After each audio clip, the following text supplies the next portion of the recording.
Hi friends, இன்றைக்கி நம்ம சேனலில் காளான் மிளகு வறுவல் எப்படி செய்யலான்னு பார்க்கலாம் வாங்க.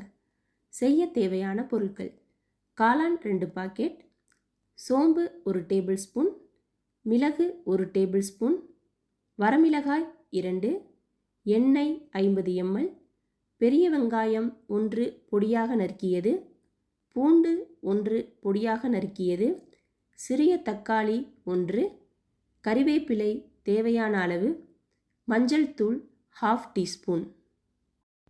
இப்போ எப்படி செய்யலான்னு பார்க்கலாம் வாங்க. ஒரு பேனில் சோம்பு, மிளகு, வரமிளகாய் போட்டு நல்லா வறுத்து பொடி பண்ணி எடுத்துக்குங்க. ஒரு பேனில் 30 ml ஆயில் விட்டு நல்லா காஞ்சதுக்கப்புறம் 2 பிஞ்ச் சோம்பு போட்டு வெடிக்க விடுங்க. அப்புறம் பொடியாக நறுக்கின பெரிய வெங்காயத்தை போட்டுக்குங்க. அது வதங்கினதுக்கப்புறம் பொடியாக நறுக்கின பூண்டு, தக்காளி, கருவேப்பிலையை போட்டு நல்லா வதக்கி விடுங்க. அது எல்லாம் நல்லா வதங்கினதுக்கு பிறகு 1/2 டீஸ்பூன் மஞ்சத்தூளை போட்டு சேர்த்துக்குங்க. உப்பு தேவையான அளவு போட்டுக்குங்க. எல்லாம் வதங்கினதுக்கப்புறம் நம்ம பெருசு பெருசாக வெட்டி வச்சுருக்க காளானை போட்டு சேர்த்துக்குங்க. மூடி போட்டு கொஞ்சம் நேரம் நல்லா வேக விடுங்க.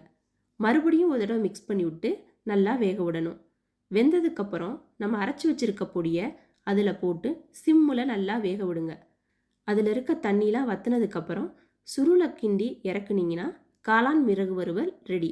இது மாதிரி இன்ட்ரெஸ்டிங்கான ரெசிபி தெரிஞ்சுக்க நம்ம சேனலை லைக் பண்ணுங்கள், ஷேர் பண்ணுங்கள், சப்ஸ்கிரைப் பண்ணுங்கள். சிறிய தொடக்கம் பெரிய மாற்றம்.